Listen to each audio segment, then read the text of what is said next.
નમસ્કાર મિત્રો. ઘણા સમયથી તમે બધા રાહ જોઈ રહ્યા છો બરાબર ફાઇનલ રિઝલ્ટની કે પોલીસ કોન્સ્ટેબલનું રિઝલ્ટ ક્યારે આવશે.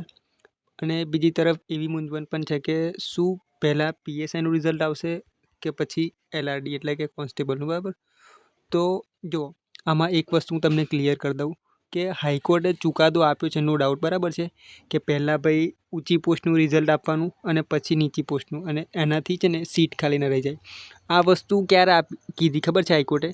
જ્યારે એલઆરડીની બધી વસ્તુ પૂરી થઈ ગઈ ત્યારે, બરાબર છે. એટલે કે એનું મતલબમાં ડીવી લિસ્ટ પૂરું થઈ ગયું, પછી ડીવી લિસ્ટ તો ખરું અને સાથે સાથે ડીવી કાર્યક્રમ ચાલુ પણ થઈ ગયો ને પછી આ માહિતી આપી, બરાબર, હાઈકોર્ટે કે ભાઈ પહેલાં પીએસઆઈ એટલે કે ઊંચી પોસ્ટનું રિઝલ્ટ આપવાનું.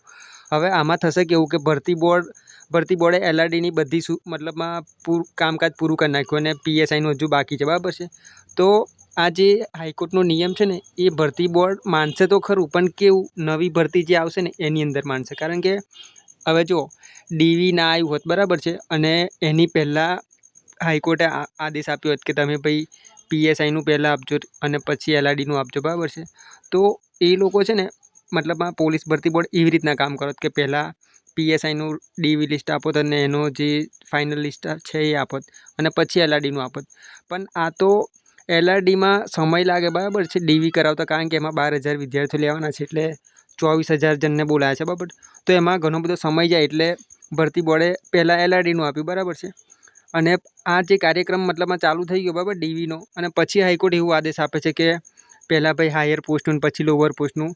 તો એ વસ્તુ બરાબર છે, યોગ્ય છે, બરાબર, હાઈકોર્ટની વસ્તુ.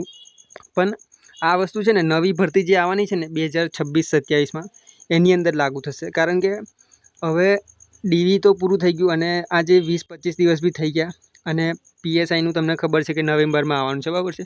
હવે નવેમ્બરમાં સ્પેસિફિક કીધું નથી કે મિડલમાં આવશે કે સ્ટાર્ટિંગમાં આવશે કે એન્ડિંગમાં.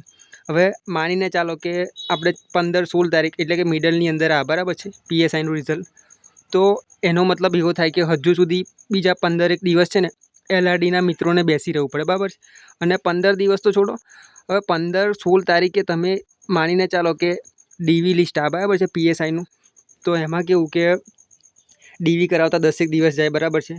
પછી એમાં પીએસઆઈનું રિઝલ્ટ બનાવતા થોડો ઘણો સમય જાય અને વેરીફાઈ કરતાંય સમય જાય.